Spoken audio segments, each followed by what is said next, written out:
Welcome, sir, again on your 689th appearance on Dostcast.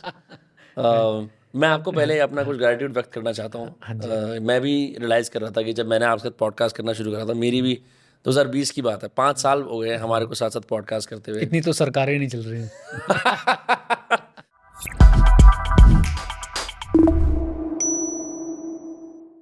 पता है विनम, behaviour ना एक बार में चेंज नहीं होता। बिहेवियर चेंज करना ही सबसे डिफिकल्ट टास्क है, सबसे ज़्यादा डिफिकल्ट टास्क है। ये जो आप मुझसे या और बहुत लोगों से मिलते रहे जो फाइनेंस में एक अच्छी अथॉरिटी रखते हैं, राइट, जिनकी लोग बातें सुनते हैं, शायद वो बार बार जो रीइंफोर्समेंट हुई है ना आपके ऊपर, शायद उससे आपका बिहेवियर जो है चेंज हुआ है। And we need to understand कि रीइंफोर्समेंट बहुत ज़्यादा ज़रूरी है, रिपीटिशन बहुत ज़्यादा ज़रूरी है लर्निंग्स की। मैं अभी एक बुक पढ़ रहा हूँ, द ग्रिट करके, ग्रिट नाम है उस बुक का। मैं ऑथर का नाम भूल गया, सो बैड ऑफ मी, क्योंकि मैं उसे 4th-5वीं बार पढ़ रहा हूँ, राइट। कोई लेडी है, एंजिला नाम है शायद उनका। आप देख भी सकते हो, एक बार सर्च भी कर सकते हो अपने आईपैड के कीबोर्ड के ऊपर, जिसको अभी हाँ। और कमाल की किताब है मेरे हिसाब से वो। और मैं उसको आप ये लगा लो कि एंजेला डकवर्थ। हाँ, तो एंजेला डकवर्थ, मेरे को एंजेला तो याद आ ही गया था, थैंक गॉड, थोड़ी तो इज्जत रह गई। सो मैं 4th-5वीं बार पढ़ रहा हूँ। तो लेसन ये है कि बुक्स हो या आपके मेंटोर्स की बातें हो या कोई भी सोर्स हो नॉलेज का, आप उसको एक बार में पढ़ के ऐसा नहीं सोच सकते हो कि भाई सब कुछ सीख लिया मैंने। वो जब तक रीइंफोर्स नहीं होती हैं बातें, तब तक जो है वो आपके माइंड में बातें सेट नहीं होती, आपका बिहेवियर चेंज नहीं होता है। मतलब मैं तो ये सोचता हूँ कि मैंने आपके साथ इतने फाइनेंस पॉडकास्ट बनाए और भी बनाए हैं, और फिर भी अगर if someone who is a host of a podcast, अगर उसको भी बेसिक्स इंप्लीमेंट करने के लिए इतने सारी इंटरफेसिंग लग रही है इतने सारे एक्सपर्ट्स के साथ, तो जो इंसान फाइनेंस का पॉडकास्ट देखता है उसको लगता है कि सडनली मैं बदल गया हूँ। मतलब हम रियलाइज़ नहीं करते बिहेवियर चेंज कितनी बड़ी चीज़ है। मैं आपको बता रहा था, मैं 10 दिन पे था। मेरी आदत क्या है कि अगर मैं खाली बैठा हूँ ना, मैं व्हाट्सएप पे बैठा रहता हूँ कि आर्काइव में, और उस पर कभी भी एक नया मैसेज आएगा तो मैं रिस्पॉन्ड करूँगा। पर मेरा बिहेवियर लेवल में इतना ज़्यादा मैं एडिक्टेड हूँ उस मैसेज के इनकमिंग स्ट्रेस का, कि जब मैं इस ट्रिप पे था मेरे पास टाइम नहीं था, तो मेरा बिहेवियर चेंज हो गया था। पर हुए सिर्फ 10-12 दिन थे। तो जब मैं वापस आया, मैं अपने आप को पहली बार खाली पाया, मैं फिर से व्हाट्सएप पे लग गया देखने के लिए कोई नया मैसेज आएगा तुरंत रिस्पॉन्ड करूँगा। एंड तब एहसास हुआ इट्स नॉट वेरी ईजी। जो लोग बोलते हैं ना कि 30 दिन लगते हैं आपको हैबिट बनाने में, आई थिंक फाइनेंसेस में तो और भी ज़्यादा है। बिकॉज जैसे हमने पहले बात कर रखी है मॉर्गन हाउसल की, लोग इतनी इमोशनली अपने फाइनेंसेस से डील करते हैं कि उस प्रोग्रामिंग को चेंज करने के लिए कुछ बहुत बड़ा होना या कुछ बहुत मेजर इमर्जन चाहिए। लाइक आई थिंक अगर लोग आपके साथ 1 महीना स्पेंड कर लें तो शायद उनकी जो बहुत सारी फाइनेंशियल नेग्लिजेंस है वो प्रूडेंस में कन्वर्ट हो जाएगी, ऐसा लगता है मेरे को। बिल्कुल, बिहेवियर इतना आसान नहीं है चेंज करना, और वही है कि आपको बार बार रीइंफोर्स करना है। सबसे ज़्यादा एडवोकेट पागलों की तरह पर्सनल फाइनेंस कंटेंट कंज्यूम करते हैं वही लोग होते हैं जो एक्चुअली बस कंज्यूम कर रहे हैं। उनका फाइनेंस में कुछ भी पर्सनल नहीं, उनका फाइनेंस भगवान भरोसे है। आप एग्री करते हो स्टेटमेंट से? नहीं, ऐसा एग्री नहीं करता मैं इस बात से, मतलब पार्शली एग्री करता हूँ। बल्कि मुझे लगता है कि सबसे ज़्यादा लोग जो कमेंट्स करते हैं, मैं उनके बारे में बोलना चाहता हूँ। ये ऐसा ही है कि आप सारी गाड़ियों के रिव्यू देख रहे हो, खरीदनी आपने कोई सी भी नहीं है, राइट। और खरीदनी क्या, आप उसके खरीदने के लिए वो वर्क भी नहीं कर रहे हो। और पर्सनल फाइनेंस में यही हो रहा है कि कोई भी आप अच्छी बात भी बोलोगे या लिखोगे ना, जो जेन्युइनली किसी को हेल्प कर सकती है, लोग उस पर भी आपको आके 4 बातें बता के चले जाएंगे, चाहे उन्होंने जीवन में कुछ ना किया हो। तो ये एक चैलेंज है। एंड मुझे ऐसा लगता है कि जो सिर्फ कंटेंट कंज्यूम कर रहे हैं और इस तरह का शॉर्ट फॉर्म कंटेंट कंज्यूम कर रहे हैं, वो नीडल मूव नहीं कर पाते हैं अपनी, राइट। जो लॉन्ग फॉर्म कंटेंट कंज्यूम करते हैं, लॉन्ग फॉर्म से मेरा मतलब है फर्स्ट ऑफ ऑल जो किताबें अच्छी पढ़ रहे हैं, राइट, जो जेन्युइनली अच्छे लोगों को लंबे समय तक सुन रहे हैं। मैं आज भी यार, मैं आई एम सॉरी टू से दिस ऑन चैनल, ये आपके चैनल पे ले आ रहा हूँ, मैं इंडियन पॉडकास्ट बिल्कुल बहुत ही कम सुनता हूँ। मुझे लगता ही नहीं है कि मैं समय दे पाऊँगा। बट कुछ ऐसे पॉडकास्ट हैं फाइनेंस रिलेटेड, अगर जैसे राजीव ठक्कर जी कहीं बोल रहे होंगे तो मैं ज़रूर सुनूंगा, एस नरेन जी कहीं बोल रहे होंगे तो मैं ज़रूर सुनूंगा, राइट। एंड अभी संजय बख्शी जी का एक इंटरव्यू आया था। संजय बख्शी जी को बहुत कम लोग जानते होंगे। पॉइंट तो ये है कि अच्छे लोगों को हम बहुत कम लोग जानते हैं, उनको हम बहुत कम सुनते हैं। तो कुछ सिलेक्टेड कंटेंट हो गया इंडियन फाइनेंस इंडस्ट्री से, और एंटरप्रेन्योरशिप में बहुत ज़्यादा जो है वो चीज़ें सुनता हूँ और समझता हूँ। ऑल्दो अब शायद मैं कोई और आगे स्टार्टअप ना बनाऊँ या आगे कुछ ना करूँ, बट मुझे अच्छा लगता है लोगों के बारे में जान के कि भाई हुंडई के फाउंडर्स ने कैसे काम किया था। सो ये जो लॉन्ग फॉर्म कंटेंट है ना, ये भी एक बहुत इंपॉर्टेंट रोल प्ले करता है आपके बिहेवियर को चेंज करने में। और शॉर्ट फॉर्म कंटेंट आपको कोई, मैं बोलता हूँ, वो नीडल ही नहीं हिलाता आपकी। वो सिर्फ आपके ब्रेन को उस सेकंड के लिए वो स्पार्क देता है, फिर कहते हैं चल अब नए स्पार्क पे चलते हैं, अब नए स्पार्क पे चलते हैं। वो डूम स्क्रोलिंग जो आजकल चल गई है ना, फिर आप उसमें चले जाते हो। और लॉन्ग फॉर्म में एक और फ़ायदा है, मैं तो लॉन्ग फॉर्म को ऐसे देखता हूँ कि अगेन मैं रिपीट बहुत बार करता हूँ। अगर मैंने एक बार एक पॉडकास्ट सुन लिया और मुझे अच्छा लगा है तो पहले तो आप देखोगे मैं पेन पेंसिल लेके एक नोटबुक लेके उसके नोट्स बनाता हूँ सारे कि क्या बोला, और फिर साथ में कॉलम रहता है मैंने क्या सीखा, फिर साथ में एक अलग कलर से मैं लिखता हूँ, उसमें मेहनत थोड़ी ज़्यादा कर लेता हूँ मैं कि मैं अब इसको अपनी लाइफ में कैसे अप्लाई कर सकता हूँ, या मैं अगर सीए कोचिंग में हूँ तो मैं इसकी कही हुई बात को अपनी सीए कोचिंग में कैसे अप्लाई कर सकता हूँ। मैंने बहुत चीज़ें अप्लाई भी करी हैं, बहुत बार फेल भी हुआ हूँ, बट कुछ चीज़ें जो काम करी वो बहुत अच्छा काम करी तो उन्होंने। आप अपनी नॉलेज को पैसिव नहीं रखते आपकी, मैंने पैसिवली कंज्यूम करा, मन में कुछ रह गया तो रह गया। वो उसका कोई फ़ायदा नहीं है, उसका कोई फ़ायदा नहीं है। सो आज मैंने what I have done today sir to make एक सेपरेट एक नया वेव क्रिएट करने के लिए मैं आज स्पेसिफिक सिचुएशंस लाया हूँ, लाइफ सिचुएशंस, और उसके अंदर पर्सनल फाइनेंस को एम्बेड करा है। मैं स्टार्ट करता हूँ बेसिक बजटिंग और मनी मैनेजमेंट से बात करते हैं। तो क्या होता है कि जैसे कुछ लोगों की इरेगुलर इनकम होती है, एंड यूजुअली आप देखोगे जो भी लोग गिग वर्कर्स होते हैं, यानी कि वो किसी स्टार्टअप में एज अ डेवलपर काम करेंगे, टेम्पररी काम करेंगे, ठीक है, या कोई कोडिंग वाला काम करेंगे, और इवन मोर देन दैट कोई सॉफ्टवेयर डेवलप, कोई क्या कहते हैं, कोई ग्राफिक डिजाइनर हो गया, ये सब हो गए फ्रीलांसर्स। राइट। फ्रीलांसर्स डिपेंड करते हैं कई बार रिटेनर्स पे, कई बार वन ऑफ प्रोजेक्ट्स पे, राइट। सो फॉर एग्जाम्पल किसी अगर एक फ्रीलांस ग्राफिक डिजाइनर है जिसकी सैलरी 50,000 रुपये पर मंथ है, ठीक है, उसको 50,000 पर मंथ मिल रहे हैं, उसको एक महीने 50,000 मिल रहा है, एक महीने उसको 20,000 मिल रहा है, एक महीने उसको 30, एक महीने से कुछ नहीं, इस सेंस के अंदर कि वो अपने फिक्स एक्सपेंसेस होते हैं जो रेंट, सेविंग्स, उसके लिए वो कैसे प्लान कर सकता है। पहली बात तो जितने भी ये गिग वर्कर हैं, फ्रीलांसर्स हैं, मैं इन सबसे एक इनको सजेशन देना चाहता हूँ, वो ये कि नंबर 1 सजेशन वुड बी कि भाई आप अपना इंश्योरेंस ज़रूर लीजिए, राइट।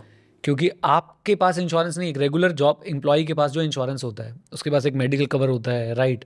फिर वो कहीं ना कहीं कंपनीज उसको लाइफ इंश्योरेंस खुद नहीं दिलवाएंगी तो वो कहीं ना कहीं मीटअप करवा के चलो जी इनसे लाइफ इंश्योरेंस लेना, कुछ ना कुछ करवा देती हैं। बट एक गिग वर्कर आप तो फिर भी 50,000, 70,000, 80,000 रुपये पर जा रहे हो। ये जो जोमेटो और स्विगी के ड्राइवर्स हैं, राइट, जो इनके पोर्टर्स हैं, जो पोर्टर के अंदर जो डिलीवर करते हैं सामान, इनको हमें एजुकेट करना बहुत ज़्यादा ज़रूरी है कि भाई आप लोग भी अपना इंश्योरेंस ज़रूर लो, मेडिकल इंश्योरेंस, और गवर्नमेंट की बहुत सारी स्कीम्स आती रहती है, उनके अंडर चलते हो अपना इंश्योरेंस लो। और जो 50,000, 70,000, 2 लाख रुपए कमाने वाले लोग हैं उनको तो सबसे पहले अपना इंश्योरेंस कवर करना चाहिए। क्यों? क्योंकि एक आम एम्प्लॉय को जब कुछ होगा ना तो एटलीस्ट उसके एम्प्लॉयर का इंश्योरेंस उसके साथ खड़ा होता है, करेक्ट। लेकिन एक गिग वर्कर के साथ, एक ऐसे व्यक्ति के साथ जो जिसका रेगुलर जॉब नहीं है, उसके साथ कोई खड़ा नहीं होता है। तो वहाँ पे आपका खुद का इंश्योरेंस होना बहुत ज़्यादा ज़रूरी है, मेडिकल एंड टर्म इंश्योरेंस दोनों। टर्म इंश्योरेंस अगर आप कमा रहे हैं, आपके ऊपर लोग डिपेंडेंट है, तो बहुत ज़्यादा ज़रूरी हो जाता है, एंड मेडिकल इंश्योरेंस तो इन एनी केस ज़रूरी है ही। देन इसके बाद मेरी सेकंड सेशन इनको क्या रहेगी? मेरी सेकंड सेशन इनको ये रहेगी, बड़े मैं थोड़ा ऑड एंगल से देखता हूँ इन चीज़ों को, कि आपकी ये जो इर्रेगुलरिटी है चलेगी, बिजनेस में होती है, मेरे बिजनेस में भी, आपके बिजनेस में भी है। कोशिश करो कि आप अपना ना एक डाउन साइड प्रोटेक्ट कर पाओ। आप अपनी इनकम और बढ़ाएंगे कैसे? आप अपने स्किल पे और इन्वेस्ट करके, अपने काम पे और इन्वेस्ट करके कोशिश कीजिए जो आपका एक मिनिमम 20,000 जा रहा था या 0 जा रहा था, ये हो जाए कि वो आपको मिनिमम 30-40,000 को महीना मिल ही रहा है। ये आप एश्योर करेंगे कैसे? अपना स्किल बिल्ड करके, अपने डोमेन में कुछ एक्सीलेंट करके, अपने डोमेन में और ज़्यादा जो है वो हार्ड वर्क करके आप ये इंश्योर कीजिए कि आपको कोई महीना ऐसा ना जाए जिस महीने आप एक बेंचमार्क से नीचे जा रहे हो। ये आपको इंश्योर करना पड़ेगा, चाहे उसके लिए हासिल करना पड़े हर यस महीने। Yes yes. आपको हसल के अलावा और हार्ड वर्क के अलावा और कोई तरीका ही नहीं है, राइट। देन यानी मैं एक कहीं ना कहीं डायरेक्टली बोल रहा हूँ कि अपनी एक्टिव इनकम बढ़ाइए। देन उसके बाद थर्ड पार्ट पे जब मैं आता हूँ कि अब आपको क्या करना चाहिए, जैसे आपने किया है कि आपको अपने इमरजेंसी फंड जो है वो ज़्यादा रखने चाहिए। खासकर जो अब ये जो रूल होता है ना 6 महीने का इमरजेंसी फंड रख लो, ये इन लोगों पे अप्लाई नहीं होगा, और ये 6 महीने का रूल ही गलत है। आपको अपने आप को असेस करना चाहिए कि आपका कितना खर्चा है।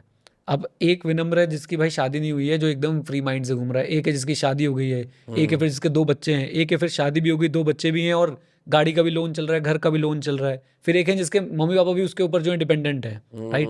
तो आप कौन है, आप क्या करते हैं, आपके बाकी आसपास के सर्कमस्टांसेस क्या हैं, उसके हिसाब से आप इमरजेंसी फंड बनाइए। फिर एक है जो रेगुलर जॉब में है वर्सेस जो फ्रीलांसर है। तो आपको अपना सोच समझ के ये देखना है कि आप किस नंबर पे बड़ा कंफर्टेबल फील करते हो, वो इमरजेंसी फंड आपको क्रिएट करना शुरू करना है। और ये आपने इन्वेस्टिंग से पहले करना है। Medical insurance, life insurance, thinking about investing in your skills, आपका इमरजेंसी फंड ये आपकी इन्वेस्टमेंट से पहला होना चाहिए, क्योंकि आपको नहीं पता कि आपको अगले महीने काम मिलने वाला है कि नहीं मिलने वाला है। So when it comes to packing your emergency fund, मैंने जैसे पर्सनली मैंने अपने इमरजेंसी फंड को म्यूचुअल फंड्स के एक सिंगल जगह पे रखा हुआ है, ठीक है, जो बहुत सिक्योर है एज अपोज टू कि अकाउंट के अंदर, क्योंकि अकाउंट के अंदर होता है तो हाई चांसेस होती है कि आप उसको स्पेंड कर दोगे, आप उसमें डिपेंड कर दोगे। बट कुछ लोग सेविंग्स में रखते हैं, कुछ लोग लिक्विड म्यूचुअल फंड्स, कुछ लोग एफडीज। आपके हिसाब से बेस्ट जगह कौन सी है अपना इमरजेंसी फंड पार्क करने के लिए? सबसे पहली बात तो आपने कौन से म्यूचुअल फंड में रखा, मैं ये जानना चाह रहा हूँ। निपॉन में। निपॉन का कोई लिक्विड फंड है, आर्बिट्राज फंड है, या कोई स्मॉल कैप? नो, आई जो the wealth manager that you met, I just had him do it. Okay, ये मेरे लिए थोड़ा सा कंट्रोवर्शियल हो जाएगा। बोल, कोई बात नहीं। मैं ये चाहता हूँ कि भाई पहली बात, आपके emergency funds equity mutual funds में नहीं होने चाहिए, राइट। आपके इमरजेंसी फंड्स आपको रखने चाहिए डिफरेंट डिफरेंट पार्ट्स में डिवाइड करके, राइट। फॉर एग्जांपल, सबसे पहले आपका कुछ पोर्शन आपके घर पे रहे, कोई प्रॉब्लम नहीं है। थोड़ा सा कैश स्टैश रखना चाहते हो या सेविंग्स में रखना चाहते हो जो इमीडिएटली एक्सेसिबल हो, राइट, जिसमें आपको कहीं जाना ना पड़े, कोई फॉर्म ना भरना पड़े, किसी से कोई बात ना करनी पड़े। इसमें कुछ पंडित्स आके बोल सकते हैं वो तो अपनी वैल्यू लूज करेगा, ये करेगा, वो करेगा, फलाना करेगा। तो मैं आपसे ये नहीं बोल रहा कि आप अपने 1 साल की इनकम घर में गाड़ के रख दो। मैं आपसे बोल रहा हूँ कि आप कुछ पैसा जो आपको इमरजेंसी में कभी जरूरत पड़ जाए, इमरजेंसी फंड का मकसद यही होता है ना, इमरजेंसी। हाउस होल्ड में बहुत चीज़ें होती हैं, आपका अगर कोई स्टाफ है या कोई और लोग हैं, उनको तो वो तो उसी पे डिपेंड करते हैं, कैश पे। यस, तो वो आपके पास थोड़ा बहुत स्टैश आपके घर पे या सेविंग्स में, जहाँ से आप चाहे वो एटीएम के थ्रू आप एक्सेस कर सकते हो, लेकिन इमीडिएट एक्सेस में होना चाहिए वो। सेकेंड जो पार्ट आता है वो ये आता है कि आप कुछ पैसा चाहें तो आप एफडीज़ के अंदर भी रख सकते हैं, बहुत स्मॉल अमाउंट अपना एफडीज़ के अंदर भी आप रख सकते हैं। अगेन उसका भी पर्पस यही है कि एक नेक्स्ट लेयर बन गई आपके पास, घर वाला कैश खत्म होता है तो वहाँ से एफडी, सेविंग्स बैंक की एफडी 2 मिनट में आपके बैंक में आ जाती है और आप उसे तुरंत विड्रॉ कर सकते हैं। एक चीज़ जो मुझे समझ आती है, उसके बाद वाला जो पैसा है, डिपेंडिंग अपॉन आपकी इनकम कितनी है। अगर आप एक हाई नेटवर्थ इंडिविजुअल हैं, यानी आपके ऊपर बहुत सारा टैक्स लगता है, बहुत आप हाई ब्रैकेट में जाते हैं, तो आपको अपना इमरजेंसी फंड, मैं तो आर्बिट्राज फंड में रखता हूँ उस केस में, क्योंकि मुझे वहाँ पे 2 बेनिफिट मिल रहे हैं। बेनिफिट नंबर 1 कि मेरा जो इमरजेंसी फंड पे जो अर्निंग हो रही है उस पर टैक्स नहीं लग रहा है, at least for the time being tax नहीं लग रहा है, वो डेफर होता जा रहा है, राइट। बेनिफिट नंबर 2, मुझे जो टैक्सेशन मिल रही है वो इक्विटी की मिल रही है। इक्विटी की टैक्सेशन अभी तक एटलीस्ट एज ऑफ नाउ काफ़ी फेवरेबल है in comparison to taxation of the interest, right. Debt fund में भी आप पैसा रख सकते हो, आर्बिट्राज फंड की जगह पे आप डेट फंड में भी पैसा रख सकते हो। डेट फंड में क्या है कि जो जिनकी अभी टैक्स बहुत ज़्यादा नहीं है उनके लिए डेट फंड और आर्बिट्राज एक ही बात है, आप बस उसको शिफ्ट कर रहे हो, अपने टैक्स को डेफर करना हमारा अल्टीमेट गोल है। वो डेट फंड से भी हो जाएगा, वो आर्बिट्राज फंड से भी हो जाएगा, बस आर्बिट्राज में इक्विटी टैक्सेशन का और फायदा मिल जाता है। दोनों में आपको रिटर्न, एक चीज़ और याद रखनी है कि इमरजेंसी फंड पे आप अपने रिटर्न को ऑप्टिमाइज करने की कोशिश ना करें। तो अगर किसी ने इक्विटी फंड में अपना इमरजेंसी फंड रखा हुआ, मेरे हिसाब से वो बहुत बड़ी बेवकूफ़ी हो रही है। क्यों बेवकूफ़ी हो रही है? क्योंकि जब इमरजेंसी आएगी ना, आपको नहीं पता इक्विटी मार्केट कहाँ पे होगी, राइट। फॉर एग्जांपल मैं आपको बिल्कुल एकदम क्लासिक एग्जांपल देता हूँ। मार्च 2020 में इमरजेंसी आई, कोविड आया, मोदी जी आए कि भैया थालियां बजाओ और इकॉनमी बंद कर दो कुछ दिन के लिए, ठीक है। आपने अगर मान लो अपना इमरजेंसी फंड स्टॉक मार्केट में पार्क कर रखा था, राइट, आपका इमरजेंसी फंड 40% नीचे आ गया। क्या इमरजेंसी फंड हुआ? लॉस फंड हो गया एक तरह से। इमरजेंसी फंड का मतलब यही है वो अपनी वैल्यू लूज ना करे, as much as possible. Yes, वो अपनी वैल्यू रिटेन करता रहे। हम वहाँ पे इन्फ्लेशन को बीट नहीं करना चाह रहे हैं। पर्पस के हिसाब से आपका पैसा डिसाइड होगा कहाँ पे जाने वाला है, राइट। तो इक्विटी फंड में इमरजेंसी फंड डालना बेवकूफ़ी है। इमरजेंसी फंड को भी आप 3-4 पार्ट्स में बांट के रखिए। थोड़ा सा आपके पास घर पे, थोड़ा सा सेविंग्स एफडी में पड़ा हुआ है, थोड़ा सा आपके पास आर्बिट्राज फंड में रखा हुआ है। Don't do stupid things with your emergency fund. Market गिर गई है, इमरजेंसी फंड से निकाल के लगा देता हूँ।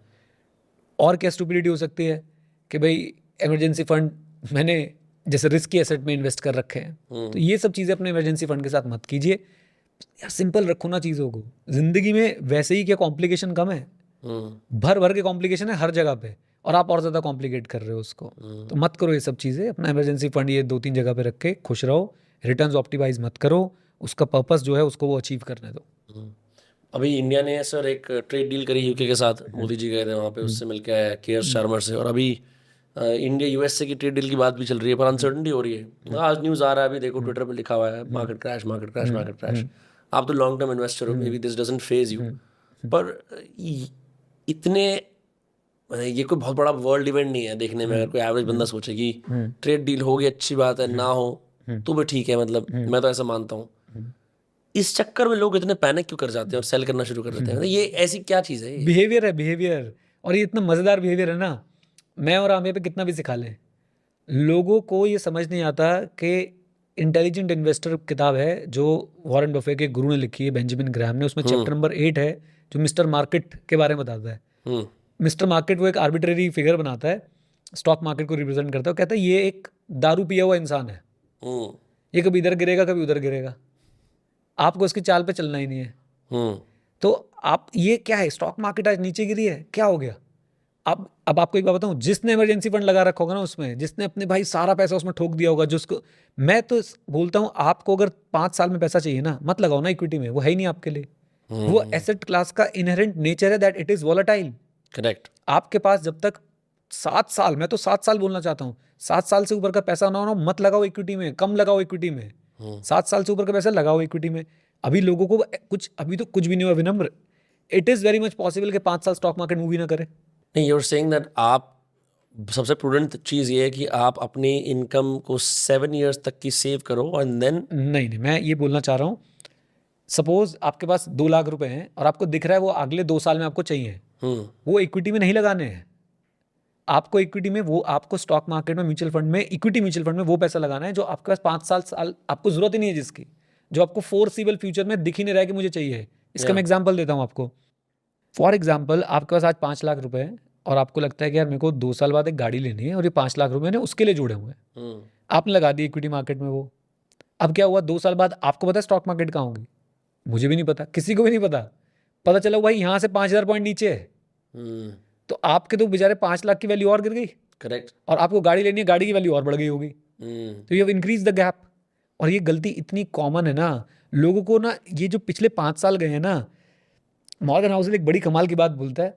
वो कहता है कि अगर आपने खुद नहीं झेला ना तो आप उसे फील भी नहीं कर सकते। 2020 जिसने नहीं झेला ना इक्विटी में, उसे फील भी नहीं कर सकता। ग्रेट डिप्रेशन जिसने नहीं झेला ना 1929 में, उसको फील भी नहीं कर सकता है। तो अभी लोगों को एहसास नहीं है, उनको लगता है स्टॉक मार्केट की एक ही डायरेक्शन है अपवर्ड। स्टॉक मार्केट की 2 डायरेक्शन और है साहब, एक डाउनवर्ड और एक म्यूटेड।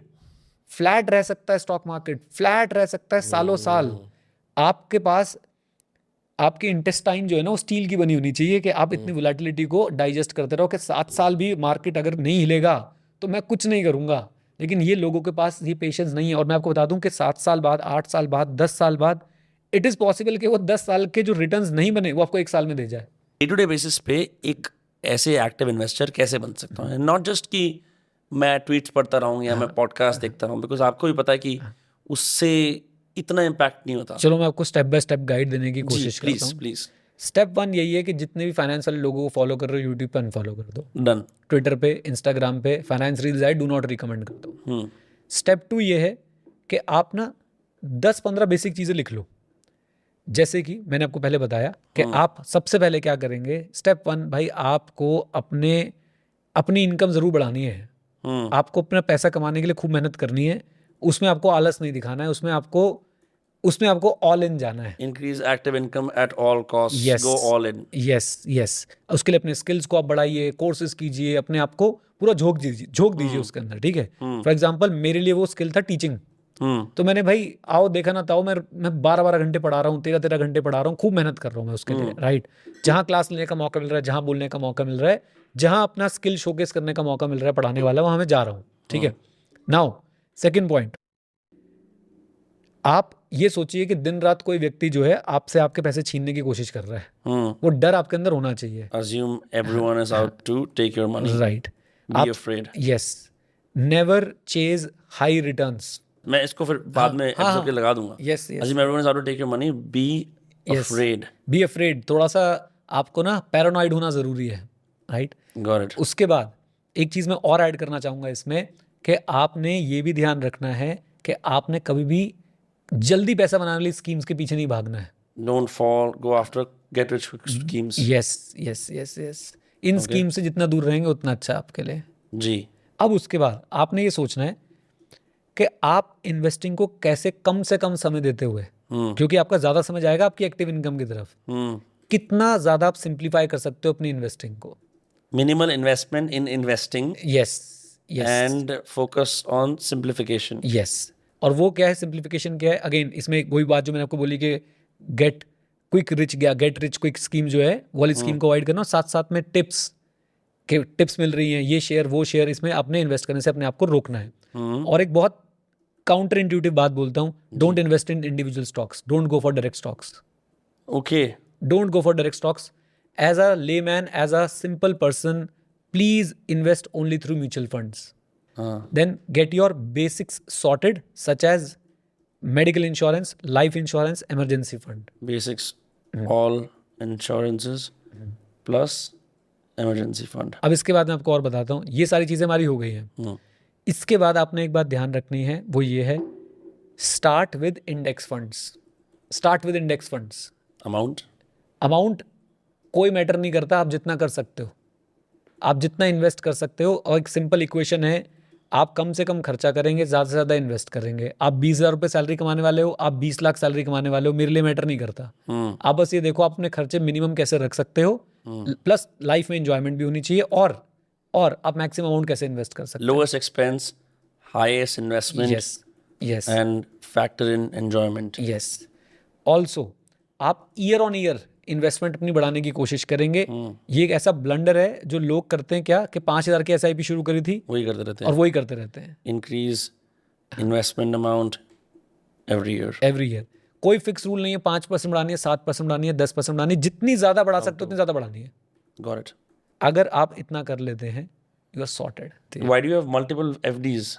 FDs नहीं होंगे, उसके अंदर वो ऑप्शन दिखा रहा होगा FD करने का. अच्छा, ये भी दिखा रहे हैं कि हाई इंटरेस्ट बैंक FDs कौन सी हैं. यही तो है इन ऐप्स का, ये तो नुकसान है. हाई इंटरेस्ट बैंक FD में मैं आपको एक स्टोरी सुना देता हूँ. जी. हर जगह इंसान जो है वो रिटर्न को ऑप्टिमाइज करना चाहता है. FD का एक पर्पस है. FD का एक पर्पस है. मुझे बात समझाई थी, ये स्टोरी बना के समझाई थी मुझे सौरभ मुखर्जी, जो कि मार्सलस करेक्ट. चलाते हैं. मार्सलस के मतलब मेरे हिसाब से चीफ हैं वो तो मार्सलस के. तो उनसे मैंने बोला था कि लोग FD को इतना क्रिटिसाइज करते हैं, तो उन्होंने एक स्टोरी बोली कि यार नीरज एक बात बताया, FD जो है ना वो आपके गली के चौकीदार की तरह है. वो आपकी गली में चोरी नहीं होगी ये इंश्योर करती है. आप उससे एक्सपेक्ट कर रहे हो वो एवेंजर बन जाए और भाई वो पूरे शहर के क्राइम को रोक दे. वो इंडियन आर्मी नहीं है. हाँ राइट. तो ये बात उन्होंने मुझे बोली एंड मुझे बहुत सही लगा. FD का अपना एक पर्पस है. अब लोग FD पे भी ज़्यादा रिटर्न कमाने के चक्कर में क्या करेंगे, यार यहाँ 8 मिल रहा है, वहाँ 10 मिल रहा है. भाई safety of the capital is the first principle. और आप FD में भी अगर अपने आपको रिस्क लेना तो आप इक्विटी में चले जाओ.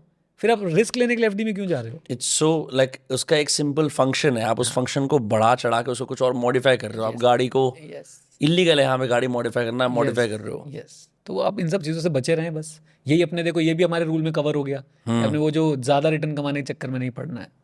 इससे बाहर कुछ है नहीं पर्सनल फाइनेंस में. जितना मर्जी रोला पालो, ये फॉलो कर लो बस. Is once you have a sizable corpus, learn about active mutual funds and invest in a combo of active/index funds. Sizable corpus again, risk अनुसार, राइट औकात अनुसार जो आपके लिए सही है. राइट. 10th मतलब बल्कि आप उसको ऐसे ही मॉडिफाई कर सकते हो कि थोड़ा सा सीख लोगे तो शायद आप इंडेक्स और एक्टिव में एक साथ इन्वेस्ट कर पाओगे. इंडेक्स फंड की ना तारीफें बहुत हैं और अच्छा भी है. इंडेक्स फंड एक नो नथिंग इन्वेस्टर के लिए सबसे बेस्ट है, बट उसके ना लूप होल्स भी हैं. मैं आपको एक लूप होल बता देता हूँ जिसकी वजह से मैं थोड़ा परेशान हुआ. तो इसको आप रूल को आप ऐसे भी लिख सकते हो कि invest in index fund and few good active funds. Right. क्या है कि इंडेक्स फंड बहुत अच्छा है. मैं कभी भी इंडेक्स फंड से पीछे नहीं हटूंगा. मैंने बहुत इन्वेस्टमेंट कर रखी है इंडेक्स फंड के अंदर, बट इंडेक्स फंड में ना चाहते हुए भी आपका पैसा कभी कभी आपकी फिलॉसफी से ना मैच करती हुई कंपनीज के अंदर चला जाता है. For example there is a company let us say ABC. I don't like it. वो करप्ट हैं, सारी गड़बड़ है उनके साथ, बट वो इंडेक्स का पार्ट है. तो आप इंडेक्स में पैसा डालोगे तो उनमें भी चला जाएगा. अब कई लोग इसमें बोल सकते हैं, तो ये थोड़ा सा नुआंस, थोड़ा सा एडवांस होने वाला है कि आप फिर म्यूचुअल फंड में भी तो पैसा डाल रहे हो, वो भी तो आपसे नहीं पूछते शेयर्स खरीदने से पहले. लेकिन आप ना अपनी फिलॉसफी मैच करा सकते हो अपने फंड मैनेजर के साथ. करेक्ट. मेरी फिलॉसफी, मेरी तो जिस फंड मैनेजर के साथ फिलॉसफी मैच होती है, मैं उसी फंड में ज़्यादा पैसे लगाता हूँ. मुझे उसका थॉट प्रोसेस समझना बहुत ज़रूरी है. उसका इन्वेस्टिंग स्टाइल, उसकी हिस्ट्री, बैकग्राउंड, सब कुछ समझ के मैं खूब पैसे लगाता हूँ. और एक बात समझ आ जाता है, आई डोंट हेजिटेट. मुझे लगता है कि भाई मेरे से सब कुछ मैच कर रहा है, इसका ट्रैक रिकॉर्ड बड़ा ज़बरदस्त है, कोई रेड फ्लैग नहीं है ना इनकी कंपनी पे, ना इनके करेक्टर पे, ना इनके बिजनेस एथिक्स पे. और जिस तरह से मैं कंपनीज में इन्वेस्ट करता, अगर मैं खुद इंडिविजुअल स्टॉक पिक करता, ये भी वही कर रहे हैं, I will go for it and I will never regret it कि अगर उसने फंड ने 4% कम दिए किसी और फंड से, क्योंकि वो मेरी फिलॉसफी से मैच कर रही है. कितनी बड़ी सुकून की बात है. The science of managing money is probably as old as currency. जैसी करेंसी आई वैसे मैनेजमेंट आ गई. उससे भी पहले बार्टर सिस्टम चलता था. अब पता नहीं, मुझे I can not trace it back to the date कब से शुरू हुआ, बट आई थिंक ये बहुत बहुत पुराना है इतिहास इसका. तो सर इसी नोट पे हम लोगों ने अपना लास्ट वाला रिकॉर्ड तो ब्रेक कर लिया है. आपके कोई पार्टिंग नोट्स है तो आप बता सकते हैं. बाकी आई हैव दिस, इसको मैं एज अ एक लिंक डाल दूंगा। आई थिंक आपने जो समरी बनाई ना वो बहुत, मुझे लगता है कि कहानी का सार यही है, इस सार को फॉलो करें। अननेसेसरली एक चीज़ बस ऐड करना चाहता हूँ, अननेसेसरली किसी को हेट ना करें, ट्रोल ना करें,